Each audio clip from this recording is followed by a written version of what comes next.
Rajkamal film international உலகநாயகன் கமல்ஹாசன் வழங்கும் சிவகார்த்திகேயன் நடிக்கும் Amaran 31 October Deepavali முதல் உலகமெங்கும். Mad Rapid, India's finest audio wearable brand, starting at 999. உயிரின் துளி காயும் முன்னே என் விழி உனை காணும் கண்ணே என் ஜீவன் ஓயும் முன்னே ஓடோடிவா. நான் பாட்டு பாட ஆரம்பித்தேன் அப்படின்னா காரணம் எங்கள் அப்பாவை சொல்லுவேன். ரெண்டாவது காரணம் ராஜா சார் பாட்டு தான். எனக்கு அப்போலேருந்து நான் பாட்டு கேட்க ஆரம்பிச்சதுலேருந்து இளையராஜா சார் பாட்டு மட்டும்தான் கேட்பேன். அவர் பாட்டை நான் கேட்டுட்டேன்னா எனக்கு உள்ளே இருந்த கஷ்டம் எல்லாமே அப்படியே மறைஞ்ச மாதிரி ஆகிடும். நம்ம ஆசைப்பட்டதை செய்ய முடியாமல் குடும்பத்தில் ஃபஸ்ட்டு சரி இதுக்கப்புறம் தான் நம்ம தானே வந்து குடும்பத்தை பார்த்துக்கணும் அப்படின்ற மாதிரி நான் ஆசைப்பட்டதை நான் எதுவுமே செஞ்சது கிடையாது. எனக்கு ஃபுல் அண்ட் ஃபுல்லு என் குடும்பம் தான். நம்ம குடும்பத்தில் நிறைய கஷ்டமாயிடுச்சு, இந்த கஷ்டத்தெல்லாம் தீக்கணுமே அப்படின்ற மாதிரி தான் என்னுடைய மைண்ட் செட்டு ஃபுல்லாகவே. எனது டெய்லி வருமானம் என்று சொல்கிற அளவுக்குலாம் அந்த அளவுக்கு ஒன்றும் கிடைக்காது. ஒரு 600-700 ஓட்டுவேன் டெய்லி. அது டெய்லி தண்டல் கட்டிட்டு அன்னன்னைக்கு குடும்ப செலவுக்கே கரெக்டாகிடும். தம்பி ஓட்டுன்னு வந்து கொடுக்குறது அது ஒரு செலவு, டெய்லி வருமானம் டெய்லி செலவு. அப்படி தான் நான் இந்த இடத்துல வந்துருக்கிறேன்னா நான் சந்தோஷமாக இருக்கிறேன், ஃபேமிலியில் சந்தோஷமாக இருக்காங்க. மற்றபடி வெளி கஷ்டம் நம்மளுக்கு இருந்துனே தான் இருக்குது. கடன்னா அப்படியே பார்க்க போனால் ஒரு 6 லட்ச ரூபா கடமே இருக்குது. எனக்கு 6 லட்ச ரூபா 7 லட்ச ரூபா கன்ஃபார்ம் இருக்கு. ஏன்னா என் பாப்பா கல்யாணம் பண்ணி கொடுத்தது, அதில் கொஞ்சம் கடன். மழைலாம் பெஞ்சா சாப்பிட்டுக்கினே உட்காந்துன்னு இருப்போம். மேலே அந்த எலி சண்டை போட்டுன்னு போகிறது அப்படியே கீழே கொட்டும், அப்படியே தட்டு எடுத்து நவுந்து வச்சு உட்காந்து சாப்பிடுவோம். அந்தமாரி தான் வீடு. மழை பெஞ்சா உள்ளே படுக்க முடியாது. மழை எப்படா விடுன்னு உட்காந்துருப்போம். மழை விட்டுட்டா தண்ணி வர இடத்துல ஃபுல்லாக தொடச்சிட்டு அப்படியே படுத்துக்குவோம்.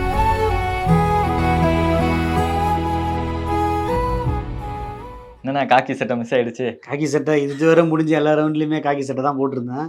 இப்போ தான் மாறி இருக்கு. நீங்கள் வந்து ஒரு ஆட்டோ டிரைவராக இருந்து நிறையா ஸ்ட்ரகிள்ஸ் எல்லாம் தாண்டி தான் இன்றைக்கி இப்படி ஒரு மேடை உங்களுக்கு வந்து கிடச்சிருக்கு. ஃபஸ்ட் இப்படி ஒரு மேடை கிடைச்சதுல உங்களுக்கு எவ்வளோ சந்தோஷம்னா சொல்ல முடியாத அளவுக்கு பெரிய சந்தோஷம். ஏன்னா நான் ஒரு 11 வருஷமாக ட்ரை பண்ணி இப்போ 11 வருஷத்துக்கு அப்புறமா எனக்கு இந்த மேடை கிடைச்சிருக்குது. சந்தோஷத்தையும் மீறி என்னுடைய வாழ்க்கையில் ஏதோ பெருசாக ஏதோ நடக்கிற மாதிரி ஒரு ஃபீல். ஆனால் இன்றைக்கி இப்படி ஒரு மேடையில் இருக்கோம், இப்படி பாடுறோம், நம்மளை எல்லாருமே பாராட்டுறாங்க. அப்படிங்கும்போது அப்போது கஷ்டப்பட்ட தருணங்கள் எல்லாம் நம்ம மனசில் கண்ணு முன்னாடி ஒரு செகண்டாவது வந்து போகும். கண்டிப்பாக அதெல்லாம் நினச்சி பார்க்கும்போது எப்படி இருக்குது? ஆமாம், நான்லாம் வந்து நம்ம ஊரில் நடக்கிற கச்சேரியாக இருக்கட்டும், இல்லை ஏதாவது ஒரு கல்யாணத்துக்கு போகிறோம் அப்படின்னும் போது அங்கே கச்சேரி நடந்தாலுமே நிறைய நானாக போய் கேட்டுருவேன். எனக்கு ஒரு வாய்ப்பு கொடுங்க அப்படின்னு சொல்லி கேட்டுருவேன். அந்த மேடைகள்லேயே நம்மளுக்கு வாய்ப்பெலாம் கிடைக்காது. அந்த மாதிரி இருக்கிற பட்சத்தில் நான் ஊரில் சவாரி போகும்போது இந்த மாதிரி விளம்பரம் படுத்தியிருந்தாங்க. ஜீ தமிழ் சரிகமப்பா ஆடிஷன் நடக்குதுன்னு சொல்லிட்டு. சரி நம்ம சும்மா ட்ரை பண்ணி பார்ப்போம், நம்ம தான் இவ்வளோ வருஷமாக ட்ரை பண்ணுறோமே, நம்ம போய் கலந்துப்போம், பாடி பார்ப்போம், என்ன தான் ஆகுதுன்னு பார்ப்போம் அப்படின்னு சொல்லி போய் நான் ஆடிஷனில் கலந்துக்கினேன். நான் எதிர்பார்த்த மாதிரியே இந்த ஜீ தமிழ் சரிகமப்பா எனக்கு ஒரு வாய்ப்பு கொடுத்து இவ்வளோ பெரிய ஸ்டேஜில் என்னை கொண்டு வந்து இங்கே நிற்க வச்சுருக்காங்க. எனக்கு ரொம்ப சந்தோஷமாக இருக்குது. என்ன மாதிரி வழிகள் எல்லாம் கடந்து வந்தீங்க? என்ன மாதிரி நிராகரிப்பெல்லாம் இருந்துச்சுன்னா? இல்லைண்ணா, நான் எனக்கு நினைவு தெரிஞ்சதுலேருந்தே நான் வந்து நிறைய கஷ்டங்களை தான் அனுபவப்பட்டிருக்கிறேன். என்னுடைய ஃபேமிலிலையும் சரி, நானுமே சரி. இந்த வயசுலேயே அனுபவிக்க முடியாத கஷ்டத்தை எல்லாத்தையுமே நான் அனுபவித்தேன். அதெல்லாம் நான் அதிகமாக வெளியில் காட்டிக்க மாட்டேன். ஏன்னா இப்போது வீட்டில் இருக்கும்போது என்னுடைய கஷ்ட நஷ்டம் எல்லாமே என் கண்ணுக்கு தெரியும். நான் ஆட்டோ ஓட்ட வந்துட்டேன் அப்படின்னு சொல்லி சொன்னாலே, ஃப்ரெண்ட்ஸு கூட வந்துட்டேன் அப்படின்னா என்னுடைய கஷ்டமெல்லாம் மறைஞ்சிடும். அதையும் மீறி எனக்கு ராஜா சார்னா ரொம்ப விருப்பம். இளையராஜா சார் தான் எனக்கு. நான் பாட்டு பாட ஆரம்பித்தேன் அப்படின்னா காரணம் எங்கள் அப்பாவை சொல்லுவேன். ரெண்டாவது காரணம் ராஜா சார் பாட்டு தான் எனக்கு. அப்போலேருந்து நான் பாட்டு கேட்க ஆரம்பிச்சதுலேருந்து இளையராஜா சார் பாட்டு மட்டும்தான் கேட்பேன். அவர் பாட்டை நான் கேட்டுட்டேன்னா எனக்கு உள்ளே இருந்த கஷ்டம் எல்லாமே அப்படியே மறைஞ்ச மாதிரி ஆகிடும். ஆனால் அவ்வளோ பெரிய கஷ்டம், அவ்வளோ பெரிய பிரச்சனை, குடும்ப பாரம் இருந்தாலுமே அது எல்லாத்தையும் மனசுக்குள்ளேயே வச்சுட்டு வெளியே அந்த வலியோட சிரிக்கிற ஒரு விஷயம் இருக்குல்லண்ணா, அது ரொம்ப கஷ்டம் இல்லை? என்ன மாதிரி நம்ம குடும்பத்தில் பிரச்சனையெல்லாம் இருக்குது, என்ன மாதிரி கஷ்டங்கள் எல்லாம் இருக்குண்ணா ஃபேஸ் பண்ணிட்டு இருக்கீங்க? ஆமாண்ணா, கஷ்டம் அப்படின்னாக்கா இப்போ சின்னதாக ஒரு நல்லதுக்கு எதனா செய்யணுன்னாலும் கடன் தான் வாங்கணும். கெட்டது ஏதாவது ஒரு செய்யணும்னு சொல்லிட்டு சொன்னாலும் கெட்டதுக்கோ நல்லதுக்கோ எதுக்காக இருந்தாலும் கடனை உடனே வாங்கி தான் செஞ்சே ஆகணும். அப்படியே கடன் அதிகமாகி குடும்பத்தில் நிறைய கஷ்டம். நம்ம ஆசைப்பட்டதை செய்ய முடியாமல் குடும்பத்தில் ஃபஸ்ட்டு சரி இதுக்கப்புறம் தான் நம்ம தானே வந்து குடும்பத்தை பார்த்துக்கணும் அப்படின்ற மாதிரி நான் ஆசைப்பட்டதை நான் எதுவுமே செஞ்சது கிடையாது. எனக்கு ஃபுல் அண்ட் ஃபுல்லு என் குடும்பம் தான். நம்ம குடும்பத்தில் நிறைய கஷ்டமாயிடுச்சு, இந்த கஷ்டத்தெல்லாம் தீக்கணுமே அப்படின்ற மாதிரி தான் என்னுடைய மைண்ட் செட்டு ஃபுல்லாகவே. எனக்கு இந்த இசைத்துறையில் நிறைய சாதிக்கணும், போகணும், வரணும் அப்படின்ற மாதிரிலாம் எனக்கு ஆசை. ஆனால் குடும்ப கஷ்டத்தின் சூழ்நிலை காரணமாக நான் எதுவுமே பண்ண முடியாது. என்னுடைய ஆசையை நான் எதுவும் பண்ணுறது இல்லை. குடும்பம் ஃபேமிலி அப்படியே போயிடுச்சு. தனி ஒரு ஆளா எல்லா ஒரு ரெஸ்பான்சிபிலிட்டிஸும் நீங்க எடுத்துக்கிட்டு நீங்க ஒருத்தர் தான் குடும்பத்துக்காக போராடிட்டு இருக்கீங்க. அம்மாவும் சின்ன சின்ன சப்போர்ட் ஆமாம், அப்பப்போ அப்பாவும் தராங்க. வேலைக்கெல்லாம் போயின்னு தான் இருந்தாங்க. ஒரு சின்ன ஆக்சிடெண்ட்டில் அப்பாவுக்கு கண் ஆப்ரேஷன் பண்ணதுனால அப்பா வெயிட் தூக்கக்கூடாதுன்னு சொன்னதுனால அப்பா வீட்டில் தான் இருக்கார். அம்மா ஒரு ப்ரைவேட் ஸ்கூலில் வேலை செய்கிறாங்க. நான் அதோ ஆட்டோ ஓட்டிகிட்டு இருக்கேன். தம்பி பெயிண்ட் அடிக்க போகிறான். அப்படி தான் போகுது இவங்கள்த. எனது டெய்லி வருமானம் என்று சொல்கிற அளவுக்குலாம் அந்த அளவுக்கு ஒன்றும் கிடைக்காது. ஒரு 600 700 ஓட்டுவேன் டெய்லி. அது டெய்லி தண்டல் கட்டிட்டு அன்னன்னைக்கு குடும்ப செலவுக்கே கரெக்டாகிடும். தம்பி ஓட்டுன்னு வந்து கொடுக்குறது அது ஒரு செலவு. டெய்லி வருமானம் டெய்லி செலவு. அப்படி தான் அம்மாவுடைய மாத வருமானத்தை வச்சு நம்ம வாங்கியிருக்கிற கடத்துக்கு வட்டி கொடுக்குறதுக்கே தான் கரெக்டாக இருக்கும். அப்படி தான் இன்னை வரைக்கும் நிலைமை போயின்னு இருக்குது. நான் இந்த இடத்துல வந்துருக்கிறேன்னா நான் சந்தோஷமாக இருக்கிறேன், ஃபேமிலியில் சந்தோஷமாக இருக்காங்க. மற்றபடி வெளி கஷ்டம் நம்மளுக்கு இருந்துனே தான் இருக்குது. எவ்வளோ நான் கடன் இருக்கு, இவ்வளோ கஷ்டங்கள் தொடர்ந்து அதை கட்டுறதுக்காகவே நம்ம போராடிட்டு இருக்கோம்ல. கடன்னா அப்படியே பார்க்க போனால் ஒரு 6 லட்ச ரூபா கடமே இருக்குது எனக்கு. 6 லட்ச ரூபா 7 லட்ச ரூபா கன்ஃபார்ம் இருக்குது. ஏன்னா என் பாப்பா கல்யாணம் பண்ணி கொடுத்தது, அதில் கொஞ்சம் கடன். அப்புறம் வீட்டில் சொந்த பந்தங்கள் அந்தந்த நிகழ்ச்சி வச்சு அதுக்கு கடன் வாங்கி செஞ்சது போனது வந்தது அந்த கடன்கள். நான் ஆட்டோ எடுத்தது ஆட்டோ டியூவில் தான் இருக்குது அந்த கடன். எல்லாமே சேர்த்து அப்படியே ஒரு 5 லட்ச ரூபா 6 லட்ச ரூபா கடன் இருக்குது. ஆனால் இந்த ஒரு மேடை, அதுக்கான இந்த மேடையை விட்டு நீங்கள் கண்டிப்பாக நீங்கள் ஃபைனலில் ஜெயிச்சு போகும்போது அது எல்லாமே மாறும்னு நினைக்கிறேன். ஆனால் அப்பா வந்து ரொம்ப நல்லா பாடுவார், அப்பா கிட்ட இருந்து நான் சில விஷயங்கள் எல்லாம் கற்றுக்கிட்டேன் அப்படின்னு சொன்னீங்க இல்லையா? இப்படி ஒரு மேடை கிடச்சிருக்கு அப்படின்னு அப்பா கிட்ட சொன்னதும் அவர் எவ்வளோ கண்டிப்பாக நான் சந்தோஷப்பட்டாரு? அப்பா ரொம்ப சந்தோஷப்பட்டார். ஏன்னா அவர் ரொம்ப கஷ்டப்பட்ட காலங்கள் அதிகம். ஏன்னா நான் கூட அந்த அளவுக்கு நான் இந்த அளவுக்கு பாடுறேன் அப்படின்னு சொன்னால் ஃபஸ்ட்டு காரணம் அப்பா தான். ஏன்னா அவர் நிறைய கச்சேரி போய் வாய்ப்பு கேட்கும்போது எடுத்தோன்னே அவர் வாய்ப்பு கொடுக்குறதில்ல. அவங்க சொல்கிற எல்லா வேலையுமே செய்யணும். ஆடியோ தூக்கணும், அந்த ஆஃபீஸ் ஆடியோ ரூம்லேருந்து வண்டியில் ஆடியோ ஏற்றணும், திரும்ப மண்டபத்தில் இறக்கணும். அவங்க வாசிக்கிற இன்ஸ்ட்ருமெண்ட் எல்லாத்தையுமே இவர் தான் செட் பண்ணணும். அதுக்கப்புறம் போய் முகத்தெல்லாம் கழுவின்னு வந்து அவங்க கொடுக்குற யூனிஃபார்மை போட்டுன்னு வந்து நின்னா தான் அந்த ஒரு பாட்டு, அதுவும் அந்த 500 ரூபா சம்பளத்துக்காக. அதுக்கேச்ச பசங்க சின்ன பசங்களாச்சேன்னு எதனா வாங்கின்னு போகணும், அதில் 200 ரூபாய்க்கு 300 ரூபாய்க்கு எதனா வாங்கினே வந்துடுவார். அந்த மாதிரி அவ்வளோ கஷ்டப்பட்டு அப்பா இந்த அளவுக்கு பண்ணதுனால எனக்கு ஒரு மேடை இந்த அளவுக்கு கிடைச்சிருக்கு. பரவாயில்ல, நம்ம கஷ்டப்பட்டோம், நம்மளுக்கு வந்து வாய்ப்பு கிடைக்கல, நம்ம பிள்ளையும் இந்த அளவுக்கு வந்துட்டான் அப்படின்னு அப்பா ரொம்ப சந்தோஷப்படுறாங்க. அப்பா தான் எல்லாமே இல்லையா? ஸோ அப்பா கிட்ட இருந்து தான் இப்போ நம்ம எங்கேயாச்சும் அப்பா சின்னதா- வெளியில் போனால் கூட நீங்கள் வீரபாண்டியோட அப்பா தானே அப்படின்னு கேட்கும்போது இன்னும் 2 சந்தோஷப்படுறாரு. வீட்டில் வந்து ரொம்ப பயங்கர சந்தோஷப்படுவார். அண்ணன் வந்து ஆட்டோ தான் ஓட்டிட்டு இருந்தீங்க. சக ஆட்டோ டிரைவர்ஸ் எல்லாம் உங்களுக்கு பாராட்டுகள் சொல்லுவாங்க இல்லையா? அதெல்லாம் கேட்கும்போது நிறைய எப்படி இருக்கு? ஏன்னா ஆட்டோ டிரைவர்லாம் கால் பண்ணுறாங்க, வெளியூர்லேருந்துலாம் கால் பண்ணுறாங்க. நானும் ஆட்டோ தான் ஓட்டுறேன், ஒரு ஆட்டோ டிரைவர் போய் இந்த நிலைமையில் நீங்கள் பாடுறது எங்களுக்கு ரொம்ப சந்தோஷமாக இருக்குது. ஒட்டுமொத்த ஆட்டோ டிரைவர் எல்லாருக்குமே நீங்கள் பெருமை சேர்த்து வச்ச மாதிரி இருக்குதுன்னு சொல்லிட்டு அதேமாரி என் ஊர்லேயும் நிறைய சப்போர்ட்டு. அங்கே என் ஊரில் ஆட்டோ ஓட்டுறவங்க எல்லாருமே பயங்கர சப்போர்ட்டு, பயங்கர சந்தோஷப்படுறாங்க. பரவாயில்ல, நம்மள மாரி ஒரு ஆட்டோ டிரைவர், நம்ம கூட வண்டி ஓட்டின்னு இருந்த ஒரு ஆட்டோ டிரைவர் இன்றைக்கி இவ்வளோ பெரிய சேனலில் போயிட்டு பாடுறானே அப்படின்னு ரொம்ப சந்தோஷப்படுறாங்க.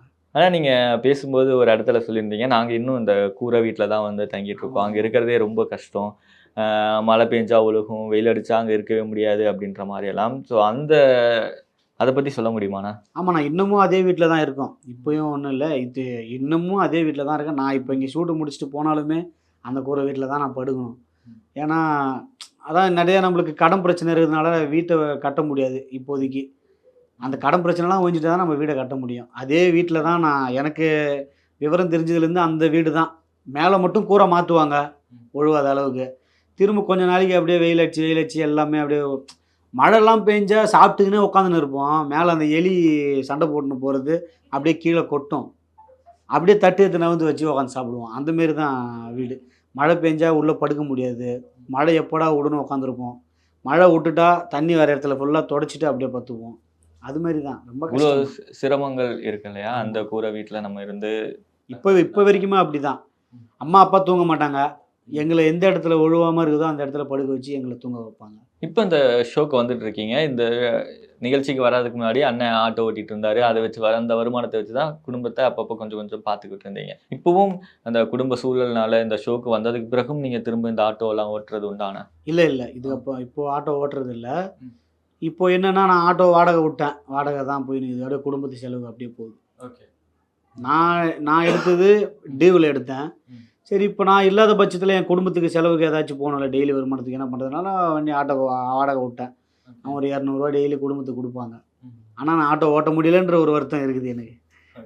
நம்மளுக்கு முத கை கொடுத்த ஒரு தொழில் இல்லையா ஆட்டோ தொழில், நம்ம ஓட்ட முடியலையா. ஆனால் நான் போனேன்னா என்னுடைய ஆசைக்கு ஆட்டோ ஏற்றி சுற்றுவேன் வெளியில். இந்த ஒரு மேடை அப்படிங்கிறது உங்கள் லைஃப்பில் எவ்வளோ இம்பார்ட்டண்டாக பார்க்குறீங்கண்ணா? இது எனக்கு ரொம்ப முக்கியமான ஒரு மேடை இது. ஏன்னா சாதா ஒரு மேடை கிடைக்காதா அப்படின்னு வெயிட் பண்ணியிருந்த எனக்கு இவ்வளோ பெரிய மேடை கிடைச்சிருக்குது அப்படின்னு சொல்லும்போது இதெல்லாம் மறக்க முடியாத ஒரு விஷயந்தான் இது.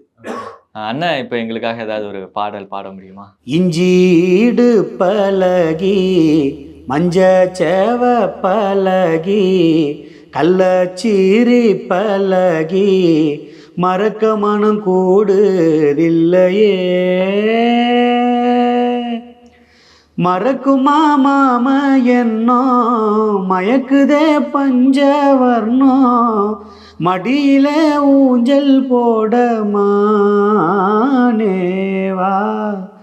இஞ்சீடு பலகி மஞ்சச்சேவ பலகி கள்ளச்சீரி பலகி மறக்க மனம் கூடுதில்லையே, பூங்காற்றிலே உன் சுவாசத்தை தனியாக தேடி பார்த்தேன், கடல் மேல் ஒரு துளி வீழ்ந்ததே அதை தேடி தேடி பார்த்தேன், உயிரின் துளி காயும் முன்னே என் விழி உனை காணும் கண்ணே என் ஜீவன் ஓயும் முன்னே ஓடோடிவா, பூங்காற்றிலே உன் சுவாசத்தை தனியாக தேடி பார்த்தேன், கடல் மேல் ஒரு துளி வீழ்ந்ததே அதை தேடி தேடி பார்த்தேன். ரொம்ப அழகாக பாடிட்டு இருக்கீங்க. நிறையா பேர் உங்களோட பாடலுக்கு கீழே கமெண்ட்ஸ் எல்லாம் பார்க்கும்போது கண்டிப்பாக நீங்கள் ஃபைனலிஸ்ட்டில் தவிர்க்க முடியாத ஒருத்தராக வருவீங்க அப்படின்ற மாதிரி சொல்கிறாங்க. அதெல்லாம் பார்க்கும்போது எவ்வளோ ஹாப்பியாக இருக்குண்ணா. அவ்வளோ மக்கள் ஆதரவு, பொதுமக்கள் சப்போர்ட் நிறையா இருக்குது. ஃபஸ்ட்டு பொதுமக்களுக்கு நன்றி சொல்லணும். ஏன்னா என்னுடைய பாடல் வந்து இந்த வெளி உலகத்துக்கு கேட்குமா அப்படின்னு சொல்லிட்டு நான் யோசிக்கும் போது என்னுடைய இந்த இசை பயணம் வந்து என்னுடைய ஸ்டாண்டிலே முடிஞ்சிருமோ அப்படின்னு யோசிக்கும்போது பொதுமக்களுடைய சப்போர்ட் இந்த இடத்துல நிறையா இருக்குது. எனக்கு டெய்லி எங்கெங்கிருந்தோ கால் பண்ணி என்னை பாராட்டுறாங்க. ரொம்ப சந்தோஷமாக இருக்குது. பொதுமக்களுக்கு ஃபஸ்ட்டு நன்றி. ஓகே, அண்ணனோட ட்ரீம்னா என்ன, ஆசைன்னா என்ன? எனக்கு நான் இப்போ ஒரு பெரிய பாடகர் ஆகணும் அப்படின்றது தான் ஆசை. ஆரம்பத்தில் அந்த ஆசை இருந்தது. அது நம்மளுக்கு ஒரு சில மேடையிலே வாய்ப்பு கிடைக்கல, நம்ம எங்கடா பெரிய பாடகர் ஆக போகிறோம் அப்படின்னு சொல்லிட்டு யோசித்த காலமும் உண்டு. இன்றைக்கி கொஞ்சம் மாற்றமாக ஒரு விஷயம் நடக்குது. இந்த ஜீ தமிழ் சரிகமப்பா மேடம் மூலியமாக கொஞ்சம் ஒரு மாற்றம் நடக்குது. நான் நினச்சது நடக்குமோ அப்படின்ற மாதிரி கொஞ்சம் ஒரு சந்தோஷமாக இருக்குது. அவள் தான். இந்த ஷோவில் இருக்க ஜட்ஜஸ் பற்றி சொல்லுங்கண்ணா. எவ்வளோ சப்போர்ட்டிவாக இருக்காங்க? சப்போர்ட்டிவ்லாம் நிறைய சப்போர்ட்டிவ். இப்போ எனக்கு முத என்ன செலக்ட் பண்ணது வந்து நம்ம சீனிவாஸ் சார் தான். நான் ஆகாய தாமரை பாட்டு பாடும்போது முதல்ல எனக்கு ஃபஸ்ட்டு செலக்ட் பண்ணது சீனிவாஸ் சார் தான். நிறையா சப்போர்ட் பண்ணுவாங்க சீனிவாஸ் சார், நிறைய support. Saindhavi ma'am, Karthik sir, பிபி சார் எல்லாருமே நல்ல சப்போர்ட்டிவ் தான். அவங்க எனக்கு தெரியாத ஒரு விஷயத்தெல்லாம் சொல்லுவாங்க. இதெல்லாம் பண்ணு, இந்த பாட்டெலாம் கேளு அப்படின்னு சொல்லிட்டு நிறைய சொல்லுவாங்க. அதேமாதிரி டீம்லேயும் நிறைய சப்போர்ட் பண்ணுறாங்க எனக்கு.